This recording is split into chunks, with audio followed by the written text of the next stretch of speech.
आज हम एक ऐसी कमाल की लोक कथा का विश्लेषण करने वाले हैं जो साबित करती है कि कैसे अत्यधिक गरीबी और दुख एक आम इंसान को एक बेहतरीन और संवेदनशील नेता में बदल सकते हैं। ये एक ऐसी कहानी है जो नेतृत्व यानी लीडरशिप की सच्ची परिभाषा को बिल्कुल बदल कर रख देती है। सोचिए जरा, एक निर्धन किसान जिसने एक भयानक तूफान में अपना सब कुछ खो दिया हो, वो आगे चलकर एक राज्य का सबसे महान शासक कैसे बन गया। चलिए इस कहानी की गहराई में चलते हैं और रामधन के एक बेबस मजदूर से एक दूरदर्शी राजा बनने के इस अद्भुत सफर को समझते हैं। पहला भाग, द स्टॉर्म ऑफ रूइन, विनाशकारी तूफान। भविष्य के इस राजा की संवेदना को समझने के लिए उसके शुरुआती दुखों को समझना बहुत जरूरी है। रामधन का पतन बेहद तेजी से हुआ। एक लहलहाती फसल जो पूरी तरह उधार पर खड़ी थी, वो एक ही रात में आए तूफान ने मिट्टी में मिला दी। और अगली सुबह निर्दयी जमींदार सेठ हरिराम ने बिना किसी दया के उसकी पुश्तैनी जमीन छीन ली। एक पल में ही सब कुछ तबाह हो गया। बिना किसी आश्रय के अंधेरे जंगल में भटकते हुए रामधन ने अपनी पत्नी सुनीता से एक ऐसी कसम खाई जो आगे चलकर उसके राजकाज की नींव बनी। उसने कहा कि मैं इन बच्चों को भूखा नहीं सोने दूंगा, चाहे मुझे जो भी करना पड़े। एक बेबस पिता का ये संकल्प ही भविष्य के एक महान नेता की सबसे पहली सीख थी। दूसरा भाग, ऑनेस्टी इन द फॉरेस्ट, जंगल में ईमानदारी।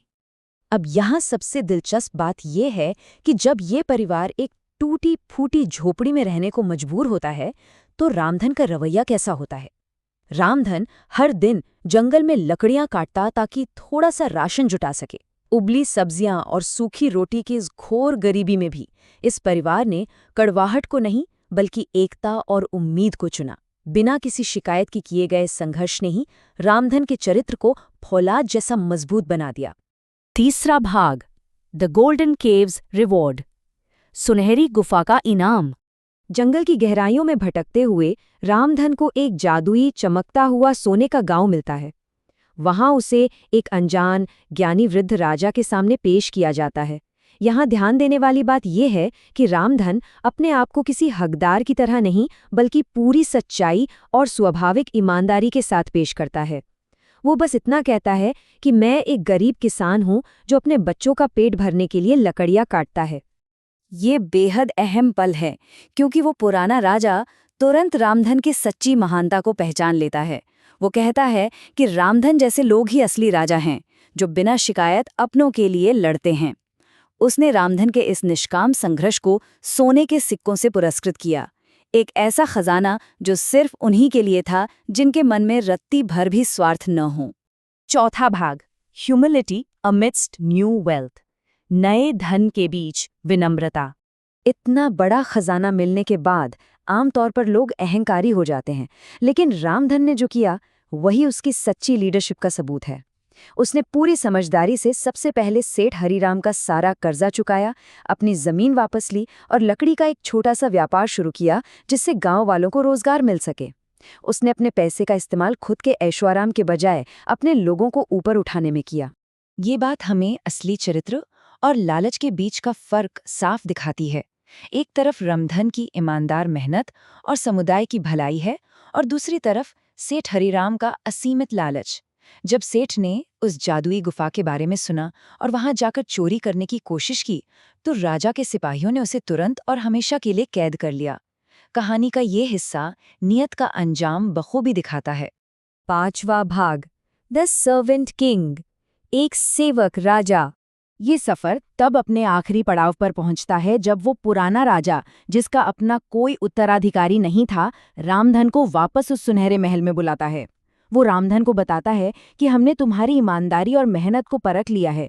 रामधन का अपनी घोर गरीबी में जैसा अनुशासित रवैया था, उसी ने एक किसान और एक राजा की जिम्मेदारी के बीच की खाई को मिटाकर उसे सिंहासन के लायक बना दिया था।